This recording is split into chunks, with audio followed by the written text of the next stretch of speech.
All right. Good morning, everyone. I think I will have to shout. I will do my best to shout. If you can't hear me at the back, just raise your. Okay.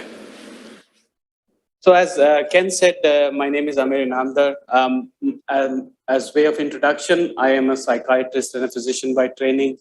I have been working in the pharmaceutical industry for about 20 years now, doing drug discovery and development. That's basically taking novel medicines from candidates through to preclinical development and into clinical trials.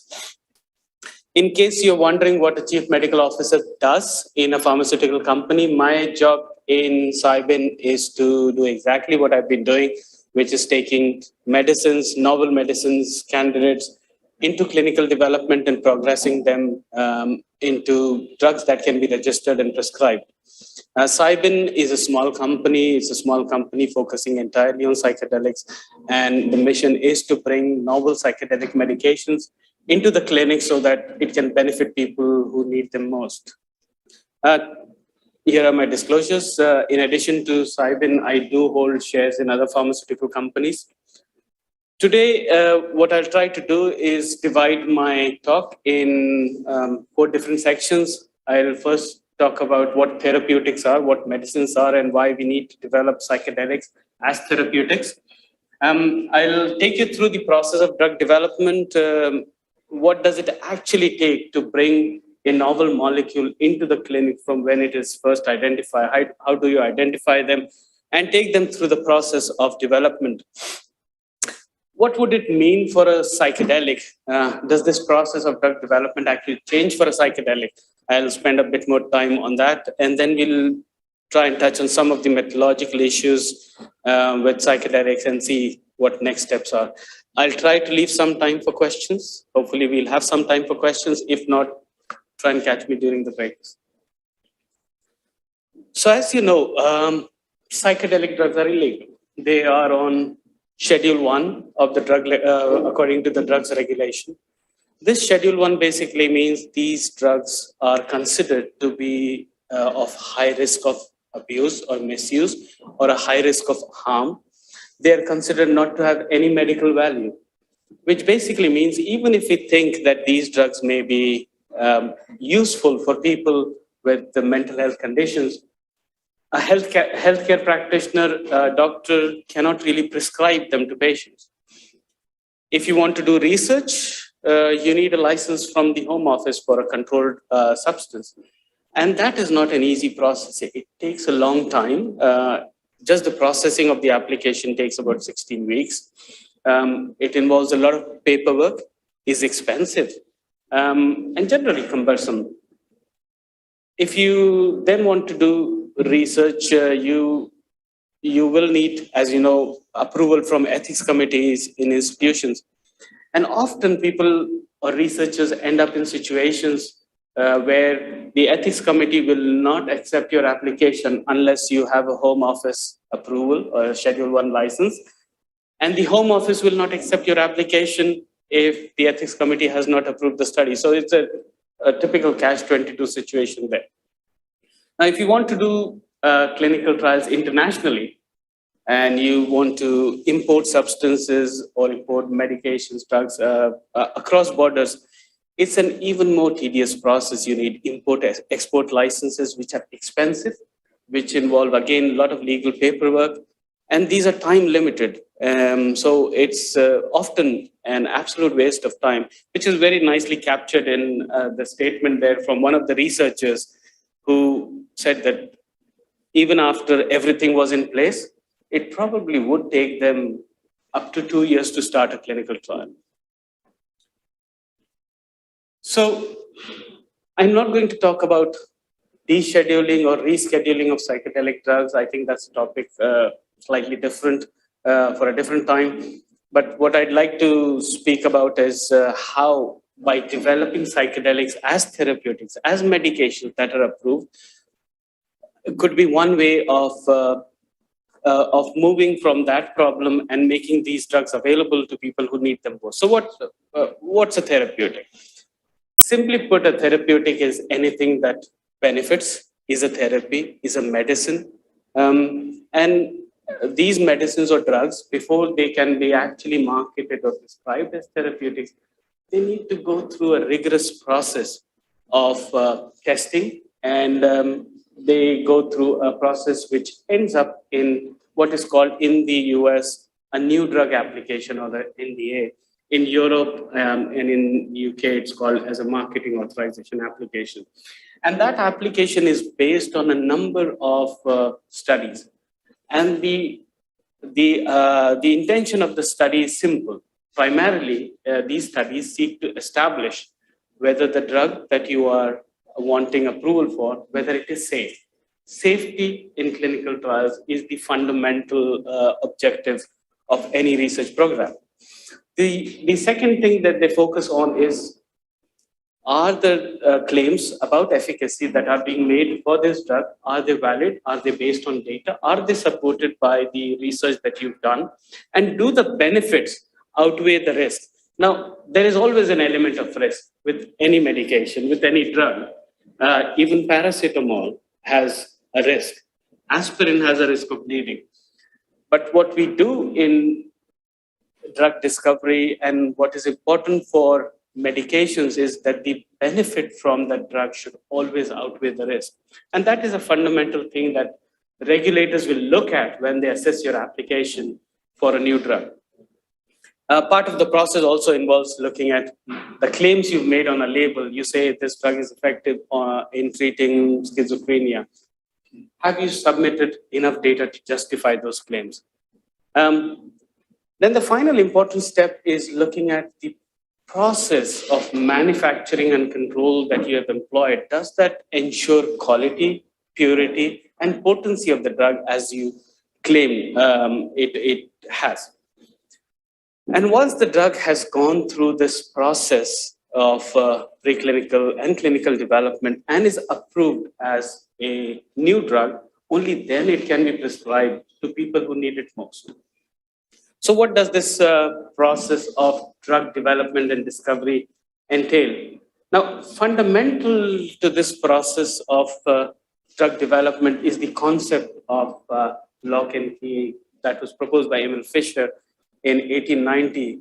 And this is where everything starts from. You probably already understand this concept, which considers receptors as binding sites for drugs in the Lockin key model. And then you've got to find something that fits exactly in terms of shape and size in those receptors.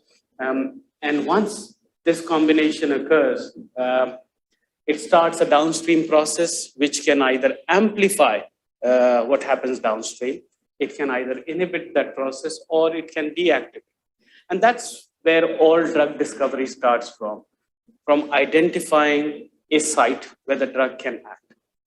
Now, to start that process, you identify a target, which is the site of action of the drug. And this then proceeds through a number of different steps, identifying and validating the target to finding a hit or a lead chemical or a chemical structure that you can further develop into a medicine, fine-tuning a series of chemicals to get desirable properties in those chemicals.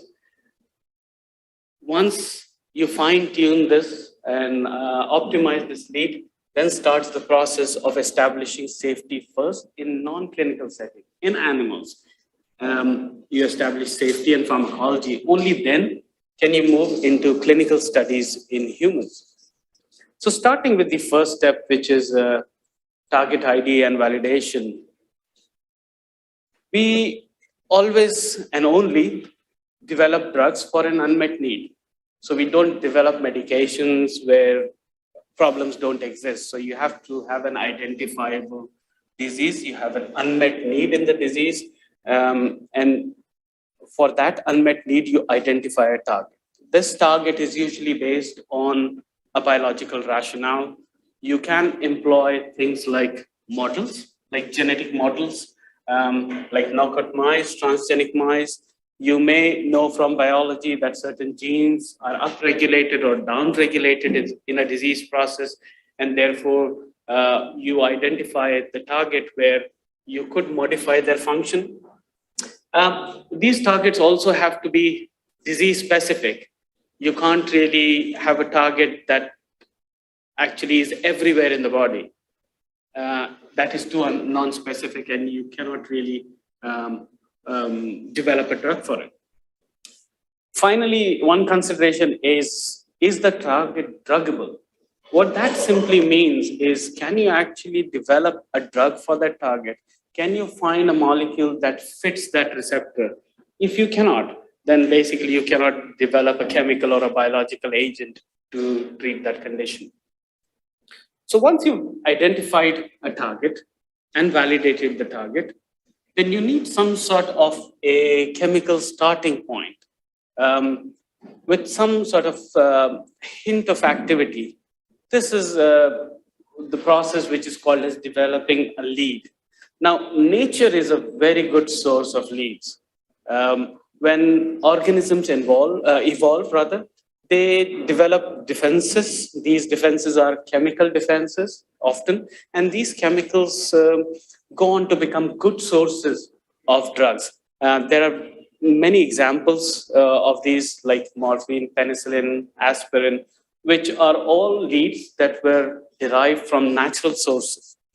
There are other processes that you can employ to identify these leads.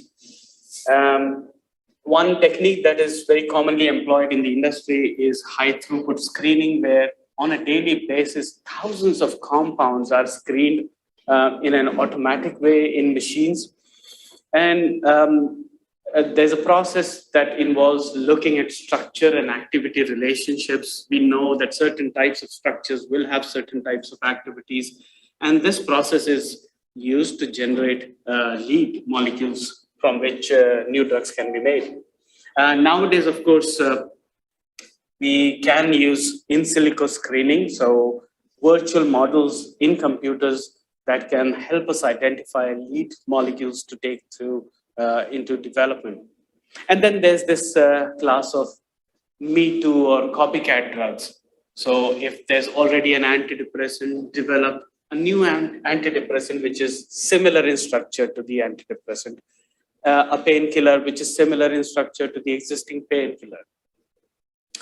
By and large, though, most of the leads we identify are by chance. Almost 70% of the leads we identify, which go on to become drugs, are identified by chance. A very good example is sildenafil, or something more commonly known as Viagra. Now, this drug went through preclinical testing. It was being developed for the treatment of a heart condition to dilate the blood vessels of the heart. So it's a phosphodiesterase 5 inhibitor. It dilates blood vessels. And something very interesting happened during clinical trials. When nurses went to examine male patients, they found that these patients were lying on their stomachs. This was a mystery until one astute nurse figured out that actually the men were embarrassed because they were having erections. The drug was doing its job. It was dilating the blood vessels, but just not dilating the blood vessels in the heart. And this went on to become a blockbuster drug. A very good example of how chance or serendipity leads to development of some very successful and very effective medications. Now, for psychedelics, part of the job is done in the sense that there are naturally occurring leads, whether that is psilocin or psilocybin from the psilocybin mushroom, or it is DMT from ayahuasca, or it's the toad venom. These leads are already there, so you get to skip a few steps in the development of these medications. Once you've identified a lead, you need to fine-tune it. And this is where chemists or medicinal chemists come in. And they look at what can you actually do to fine-tune or improve the properties of the drug. These are minor changes that need to be made to, for example, the shape of the carbon skeleton, the scaffolds. Can you do something to that? Can you change the lipophilicity or the water solubility of these drugs? Now, Lipophilicity is a very important property of a drug that you would use to treat psychiatric conditions, simply because it needs to cross the blood-brain barrier. It needs to cross membranes in cells and get into the cells. And you can do that by changing certain chemical groups like methylene groups in these drugs. You can do other things, make the molecule more rigid or more flexible by changing the degree of unsaturation, remove a ring, make it better fit into the receptor. Loads of things that you can do, but essentially what this process is doing is improving the potency and selectivity of the drug. And by doing that, you generate a series of analogs. And ultimately, once you finish this process, what you have is a drug candidate. Once you have a drug candidate, the next step is to start testing. Now, testing occurs first in a non-clinical setting, not in patients, in animals, in vitro and in vivo models, and only then does it progress to the clinic or into humans. So the fundamental question that you are asking, or two fundamental questions you're asking in the non-clinical setting is, one, does it work? Does it have pharmacological actions? And two, whether it is safe. Does it have any toxicity that prevents it from being dosed to human subjects? But before we talk about what that process is, let's spend a minute on how this is regulated. Now, the clinical trial industry is one of the most regulated industries in the world. The only industry that is more regulated than clinical trials is the aviation industry. And it's for good reason, because we are dealing with human lives, we are dealing with people, and safety is paramount. There was a time when different countries, different regions in the world had different regulations. It was difficult to apply data generated in one part of the world to another. You had to do separate studies in different countries and separate applications. But this all changed with the International Conference on Harmonization. So since its inception in the 1990s, this group brought together the regulators and the scientific community and the pharmaceutical industry to develop guidelines and agree on the process that needs to be followed for development of drugs. These are largely grouped into 4 categories. There are guidelines on how a drug should be manufactured, what are the minimum standards for purity, stability, etc. Then there are guidelines on efficacy. You may or may not have heard of good clinical practice. So this is a set of guidelines that governs the conduct of research into humans. And this is within the efficacy section of ICH guidelines. The next group is safety guidelines. These are non-clinical testing strategies that must be employed before a drug can be taken into the clinic. And then there's a miscellaneous group at the end, which focuses on multiple different topics. So in this framework, a drug enters into non-clinical testing. And this graphic is an illustration of the amount of non-clinical testing a drug goes through before it can go into the clinic, into patients, healthy volunteers. And even once it's entered into healthy volunteers and into clinical trials, the non-clinical testing process continues. So this starts with broad groups of studies, which include testing for example, genetic toxicity. Does that drug do damage to your chromosome? Does it damage your genes? Safety pharmacology, which I'll speak a bit more on the next slide about. Toxicology, so this is testing into animals in at least 2 different species for a certain duration to make sure that we are happy that if we give the drug into human subjects, for that period of time, it does not cause any toxicity. Then there's the question of, does it affect reproduction? Does it have effects on the offspring? And some of you may be aware of a morning sickness drug that was prescribed a long time ago called thalidomide, which resulted in children being born with short limbs or phocomelia, as it is called. And part of the guidelines for doing reproductive toxicity studies have evolved through incidents like that have happened during development of drugs due to insufficient testing that was taking place at that time. And in the background, there are a number of studies that look at absorption, distribution, metabolism, and excretion of the drug that go on throughout the life cycle of clinical development.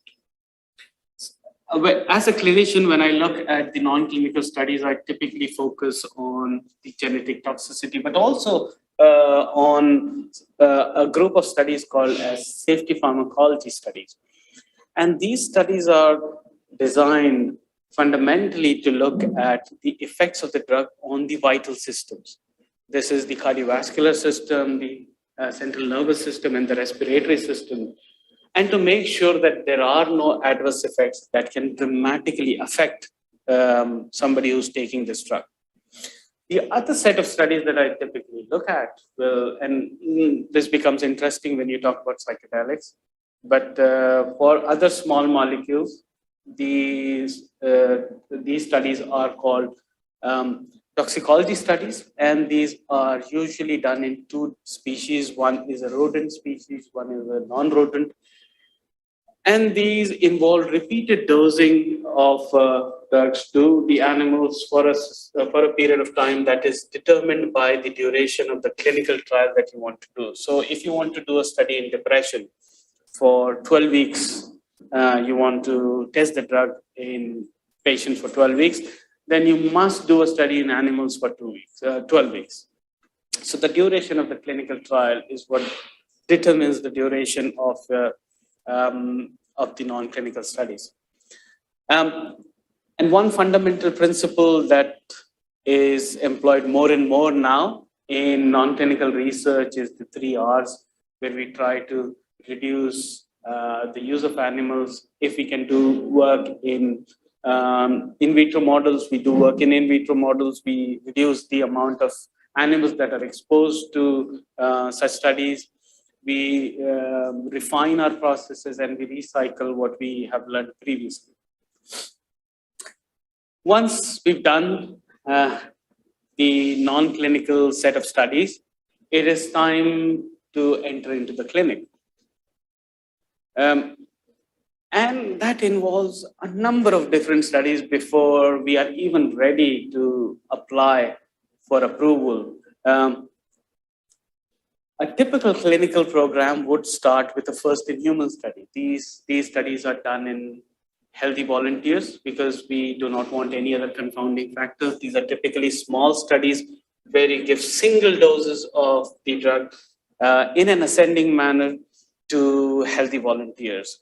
Once we establish safety of single doses, then it's time to give multiple doses, because there's no drug, well, there are very few drugs which are only given once. Most of the drugs you have to take for a repeated, for a longer period in a repeated manner. And that's why you need to study what the effects of the drugs are on multiple dosing. Once this is done, we move on to small studies to establish proof of concept. Does the drug work in the indication that we intend to give it for? This process or this group of initial studies is typically called as early development. This is where most drugs die. Most drugs do not progress beyond this phase, which is often referred to as phase 1, phase 1A, 1B. Once this is done, you're ready to move into your larger pivotal studies, as they're called. They're called pivotal because you use these studies as part of your application to the regulators for approval of a new drug. And generally, you have to show that a drug works in at least two different studies. The thinking there being you can have a fluke result once, but probably not twice. So you need replicate studies. You need 2 studies to demonstrate that the drug works.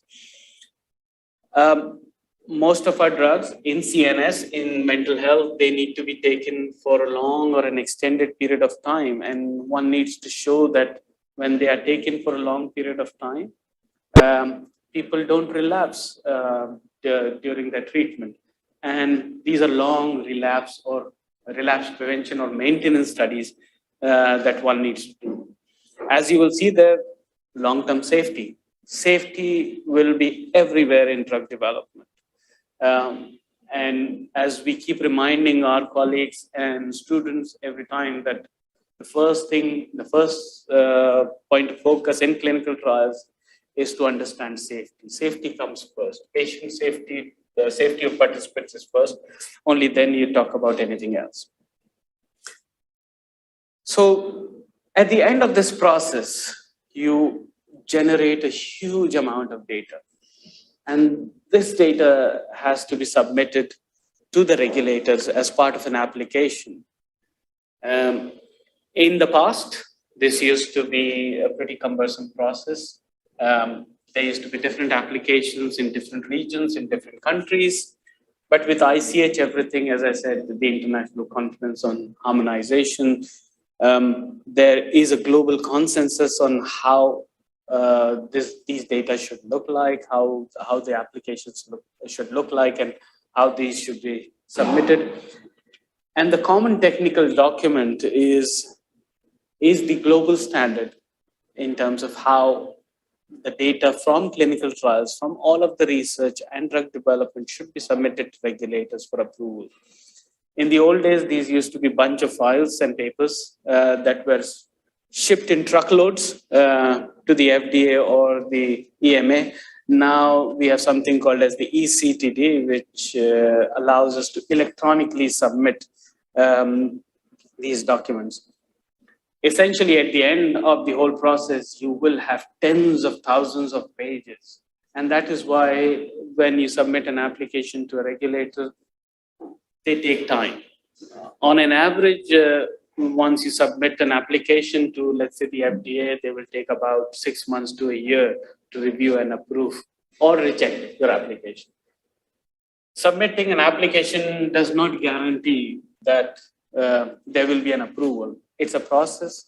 There's a dialogue with the regulators, and they are within their rights to reject an application and say the data is not justified and does not support the claims made by the drug. So as you've gathered by now, this is a pretty lengthy process. It is a very time-consuming process, starting right from when you identify a target to when you get the drug into the market. It takes a number of years, on an average about 10 to 12 years. When you consider how much patent life is granted once you register a patent, that's 20 years.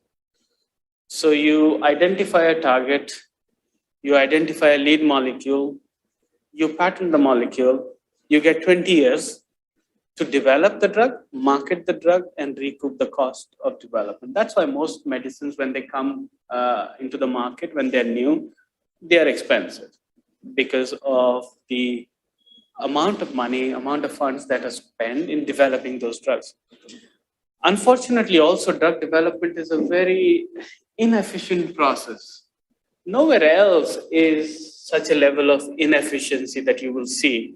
You start with about 5 to 10,000 molecules, and you only end up with one that is approved as a drug. And it takes upwards of 3,000 participants in the entire drug development process to bring a drug to the market when you're ready to submit it for a new drug application or a marketing authorization application. And it's inefficient because it's a very risky process, this business of drug development. As a rule, as you progress through different phases of drug development, the failure rates usually become less and less. They are highest, obviously, in the early phase, as you can see from clinical trial success rates here. In phase 1, the approval rates or the success rates are pretty low. CNS drugs are amongst the lowest, or only second to oncology drugs in terms of their success rates. But basically, it is a process that's not very efficient. You do not often get what you invest into the drugs. For somebody like me who's been working in the industry for about 20 years, I will be lucky if during my career, I am able to bring one molecule from preclinical development, from discovery into the clinic. Most people don't get to do that in their lifetimes in the industry. And in addition to being a risky process, it's a very costly process. And it can cost from anywhere between $500 million to $6 billion to develop one drug that comes into the market. For CNS drugs, for drugs in psychiatry, on an average, it's between $1 to $2 billion to bring it from discovery into the clinic. For psychedelics, it's probably going to be different. So let's move on to looking at how this process applies to psychedelics. How would you develop a drug in this framework? How would you develop a psychedelic in this drug development framework? So I think we're starting with an advantage with psychedelics because we can kind of skip a few steps. There are naturally occurring leads in psychedelics. As I mentioned earlier, whether these are, this is psilocybin from the psilocybin mushroom, whether this is DMT or this is the toad venom, you already have pretty good leads to take into preclinical development. So the chemical structures there were not labeled on purpose to check whether you are all still awake early in the morning. If anybody can tell me what those structures are. But the one on the left is psilocybin, which is magic mushrooms, the ingredient from magic mushrooms. Unfortunately for psilocybin, it doesn't work when it is ingested. It needs to be converted in the body through an enzymatic process into something called a psilocin, which is the active drug. So what many companies are doing, many drug developers are doing are starting from psilocin, which is the active part of magic mushrooms, and developing, for example, novel methods of delivery, making synthetic versions of psilocin, or actually taking the active portion of psilocin, which is norpsilocin. Again, we talked about medicinal chemists doing their magic and modifying molecules to make them better. The problem with psilocin is it's highly unstable. So you see mushrooms, you see the discoloration on the mushrooms. They turn slightly darker, sometimes bluish. That's because of the oxidation that happens to psilocin. And that's why it's very unstable. You can't store it for long periods of time. And that's a problem if you want to develop it as a drug. So companies are trying to stabilize psilocin. So instead of developing psilocin, it's psilocin-like or analogs of psilocin.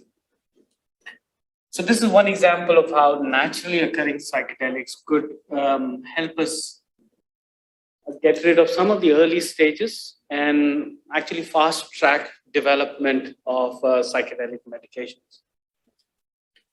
Now, we talked about a non-clinical package for non-clinical testing for drugs before they can enter into the clinic. One could ask the question, do you actually need all of that for psychedelics, especially for naturally occurring psychedelics? We know a lot about, let's take the example of psilocybin, which is the active molecule in magic mushrooms. Typically, you would do non-clinical studies before you go into man, before you administer these drugs into man. But we've already got lots of data on these drugs, whether that's in small studies done in the academia or whether it is from underground use or more recently into in larger industry-sponsored studies, we know that there is clinical data already out there. So one could argue that we don't really need a full preclinical package before we develop these drugs as medicines that can be approved. But I think it depends. I think it depends on whether it's psilocin or psilocybin itself that you are developing, or it is a molecule which is like psilocin. It is all in what is defined as a new active substance. The EMA guidelines very clearly define what a new active substance is. And this is typically something that has a slightly different molecular structure. Companies are doing that, modifying the molecular structure of psilocin. Whether it's manufactured in a different way, whether it occurs from nature or it's a different manufacturing process, is it an isomer, mixture, derivative, or a salt? And it all depends on whether the substance you're developing will be classified as a novel active substance or not. If it is classified as a novel active substance, unfortunately, it will have to go through the entire process, the entire suite of studies in the preclinical space before this molecule can come into clinical testing. So all of primary pharmacology, secondary pharmacology, safety pharmacology, all of those fancy studies that we saw on a previous slide, they will have to be done. We'll have to look at genetic toxicity. And we'll have to look at toxicology. So this is on the right-hand side of that slide is a table I showed you previously about repeat dose toxicity study in animals before you go into humans. This is a challenge for psychedelics because, as you will note, these studies need to be done with daily dosing. Giving psychedelics every day, well, leave alone humans, to animals is not possible. These are very powerful substances. So how do you do a study in animals with a psychedelic, a repeat dose study when you cannot give the drug repeatedly? That is a challenge. And that is an ongoing conversation with the regulators as to how the guidelines can be adapted. They need to be adapted. So how do they need to be adapted for the specific requirements of psychedelics? Can we give these drugs, let's say, once in 2 weeks, once a week? Because if you want to do a study in the clinic in depression, for example, this will typically be a study which will be 8 to 12 weeks in duration. As we know from the guidelines, we require studies of at least 8 to 12 weeks in animals to be able to do these studies. But we can't do those studies with repeated dosing. So can we do studies in animals where we give this drug once a week, once in 2 weeks, or once in 4 weeks? Will that be acceptable? How does that fit into the current regulation? This is something that will have to be discussed until the regulations are changed on a case-by-case basis with the regulators in the various countries. When it comes to the clinic, we again saw that schematic of a number of different studies with first in human, multiple dose, proof of concept, the big pivotal studies. And the question then is, do you actually need a traditional drug development plan which goes through all of the stages of clinical development for a drug that is a psychedelic drug?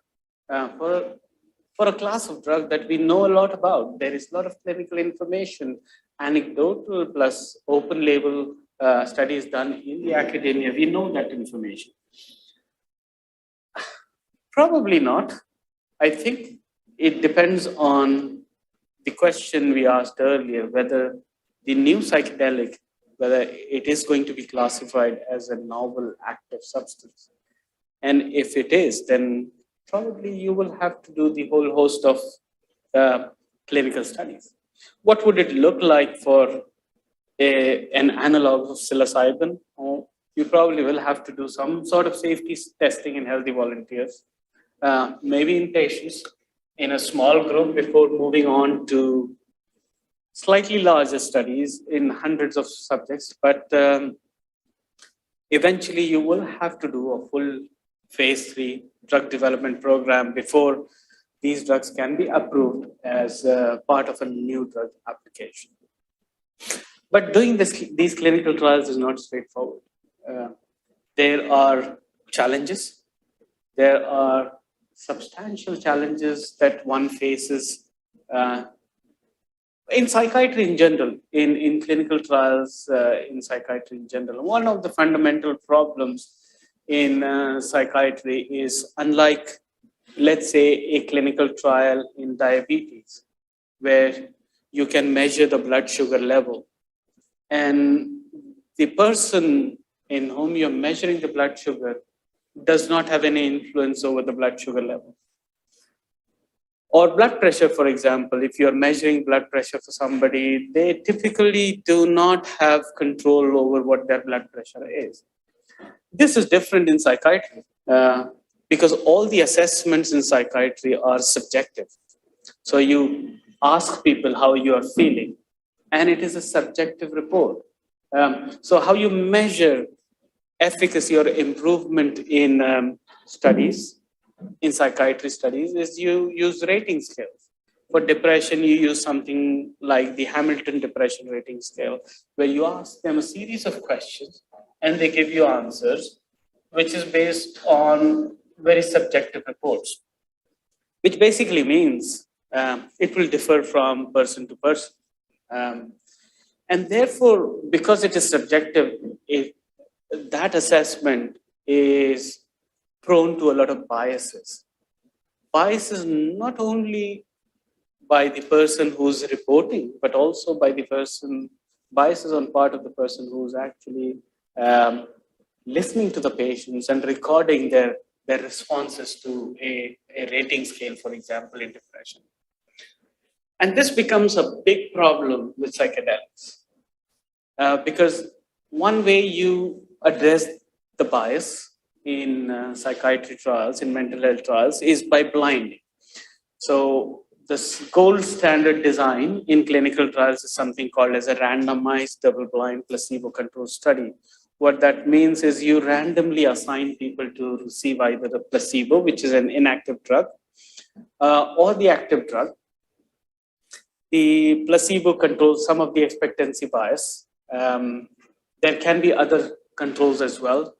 Neither the patient nor the investigator knows who is getting what. And therefore, you minimize the biases on their part. How do you do this with psychedelics? Because by definition, the psychedelic will induce a non-ordinary state of consciousness. And it's difficult, if not impossible, to mask that state. Can you use a placebo control? Probably not. People have used placebo controls, but one wonders what the efficacy of such a placebo would be in controlling for biases. There are other strategies, though, like using active controls. Niacin, for example, niacin is typically given in high doses for treating increased lipids in the blood. And when you give it in high dose, it induces a characteristic flushing kind of response, which can sometimes put people off and make them guess what they are actually receiving. It's not very effective. It's a nasty drug, actually. And more than a placebo, it is more of a nocebo, which has negative effects on people. The other drug that's used is dextromethorphan, so Benadryl, cough syrup. In high enough doses, it can mimic some of the effects of psychedelics. It's not perfect, but it's getting there. One can use some sort of stimulants. But another strategy that has been recently employed, and in a very large study that was completed in the industry recently in depression with a psilocybin analog, used a non-effective dose of psilocybin as a control. Now, again, there are critics of that. And you could argue, well, what really is a non-effective dose? What about microdose? You think microdoses also probably have effects. So giving a very low dose, is that really a non-effective dose? We don't know. So that's a question that remains to be answered. And I think it will take a while before we can get to the bottom of this. Another way is to play with the expectancy bias. When we randomize people, we consent people, we tell them that you have an X% chance of getting the drug or placebo. And one way to play with their expectations is to tell some people, oh, you've got a 75% chance of getting the drugs. Tell other group that you've got a 25% chance of getting the drug. And in a way, you try to throw them off and try and reduce the expectancy bias. Whether that's effective or not remains to be seen, because experiences with psychedelics are going to be profound. And sooner or later, there will be unmasking or unblinding. And as soon as a person realizes that they are getting a psychedelic, their whole expectation changes and their response to the drug changes. And at times is artificially inflated. So one more strategy that can be employed is blinded assessments and independent assessments. We do this very routinely in studies of depression or schizophrenia, where the person who is assessing for changes in symptoms or efficacy is blinded to the treatment assignment. They don't know whether the patient is getting the drug or not. And they are independent of the study team. So they have nothing to do with the investigator or the sub-investigator or the clinical research staff. So they are free from any of that influence. And often they may do these assessments remotely. And that's one way of minimizing the bias on the part of the investigator rather than the patient. Whether these things will work remains to be seen, but these are certainly certain challenges that are currently a topic of discussion in psychedelic clinical trials. Now, one other issue with for measurement with psychedelics is the rapid onset of effects. Usually the effects are almost immediate. People with, let's say, depression who are receiving a psychedelic have an almost immediate response. They immediately feel better. But the instruments that we use to measure this, the rating scales, they are not traditionally designed to measure immediate effects. When you use a rating scale like the Montgomery-Åsberg Depression Rating Scale, which is a standard approved rating scale, the usual time frame for when you ask questions to patients is, how have you, let's say sleep, how has your sleep been in the past 7 days?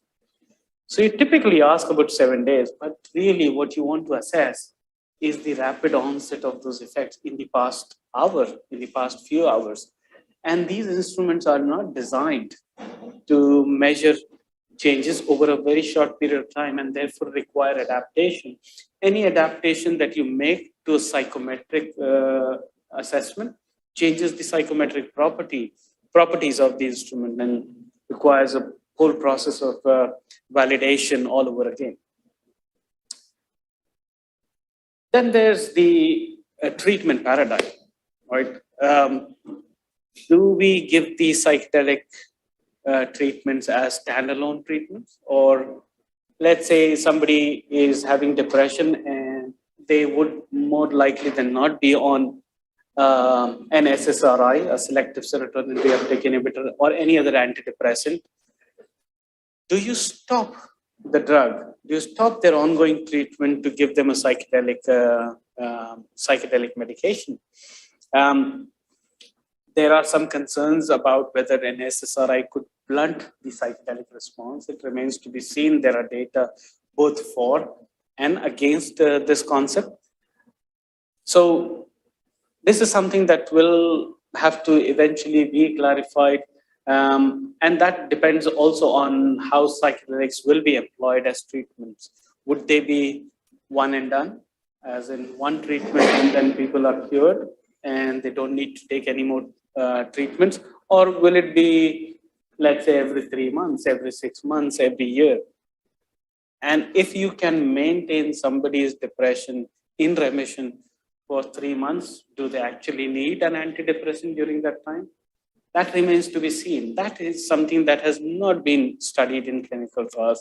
And unless such clinical trials are conducted, we probably won't get to the answer for this. But there's this whole discussion around psychotherapy and the role of psychotherapy, or a guide, if you like. In almost all the ritualistic practices around the world, there is the role of a shaman, somebody who guides the person through the psychedelic experience. In modern clinical medicine, this is the role of a psychotherapist or a psychologist or a facilitator, as we call it. And this generally takes place in 3 phases. So before the treatment session, preparatory work which takes place, which helps establish a rapport between the patient and the facilitator, set expectations, what to expect in the session, how to handle situations that arise that can sometimes be quite terrifying. What happens if you have a bad trip? So this is all that's done as part of the prep work. Then there's the medicine session where people actually receive the drug. And through that experience, somebody needs to guide them, be there for them, to comfort them. A bit of hand-holding is required. There are other strategies that may be needed. And what's more important after this is the integration, which is essentially making sense of what people experience during their session on the medicine. Now, does it need to follow, do all treatment sessions need to follow this paradigm? On an average, if you follow this, it takes about 9 to 10 hours of psychotherapist time. Is this enough? Do you need more? Can you do with less? Because there is the question of scalability. There is the question of making this available widely. And if you want a dedicated therapist, well, actually, there's usually 2. The guidance is for a dyad of facilitators to be present for every individual patient.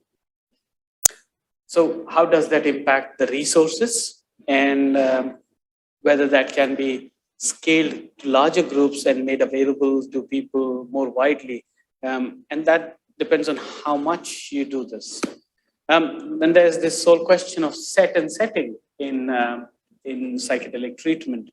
Set essentially refers to the mindset of the people before they are undergoing psychedelic treatment. But the setting is also important.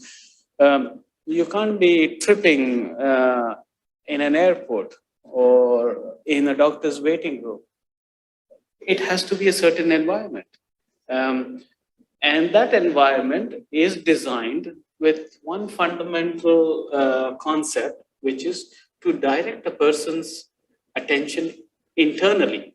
So all external influences, disturbances, typically have to be minimized. In these sessions, which are medicine sessions, a person will typically have headphones that block out external noise. They will have an eye mask. The idea is for the therapeutic work to be carried out with these psychedelics, the attention has to be directed inwards and there has to be no distraction. But what is the standard? When in different places, there will be different settings. And when you have a very strictly regulated process as clinical trials, where everything is very clearly defined, is there a definition? Is there a requirement? Is there a set of principles for how the setting should be? Again, this is something that is evolving. And then there's the problem of the pilgrims. In clinical trials in psychiatry, there's a growing problem with what we call as professional patients or symptomatic volunteers. This is more of a problem in the US, unfortunately, at this time than in Europe, simply because of the way clinical trials are done in the US. And these are people who hop on from one center to the other. They pretend to have symptoms and they often don't take the drug, and they collect the money. And they are responsible for failure of a large number of clinical trials. This becomes really interesting when it comes to psychedelics, and that's why they're called pilgrims, because it's sacred. The medicine is sacred, and these people, the motivation is different. It may not be money; it may be the experience that they need to derive through the psychedelic. Again, we don't know what the answer is, how to handle the situation, and this is something drug development or development of psychedelics as therapeutics will have to deal with. So what next? I know we're running out of time. We've got maybe about 5 minutes. At the moment, the space with psychedelics is literally mushrooming with companies, no pun intended there. At the time of last reckoning, there were 48 publicly traded companies, there are 36 privately funded companies, and there are 4 electronically traded funds.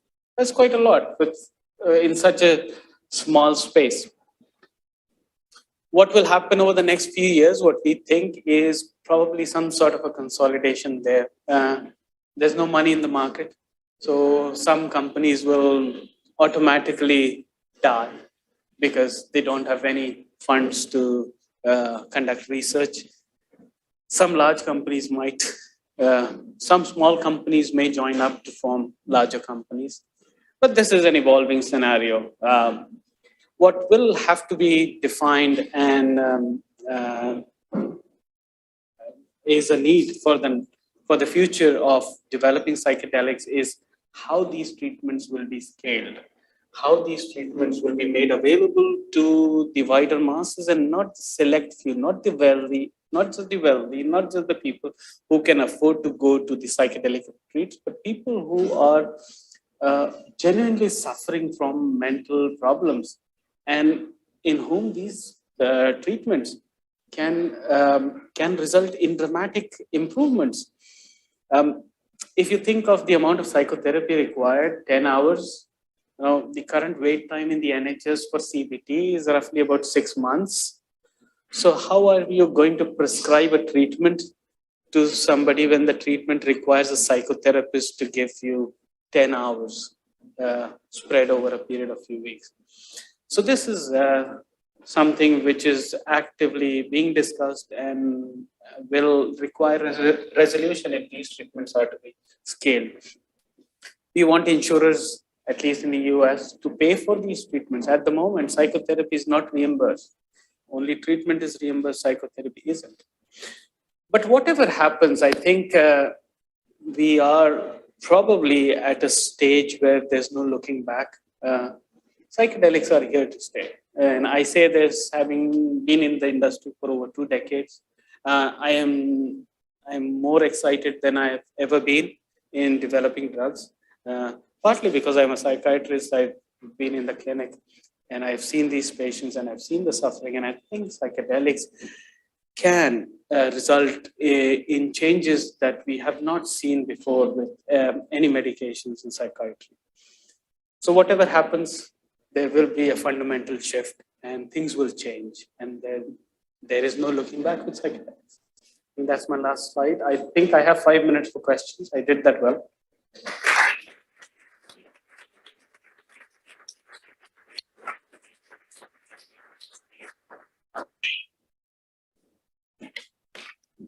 Thank you for the presentation. There is one thing that intrigued me is that you seem to describe the complex dependent variables of the psychedelic experience and therapeutic potential as things to standardize or to contain, to isolate like, the effect of the substance itself.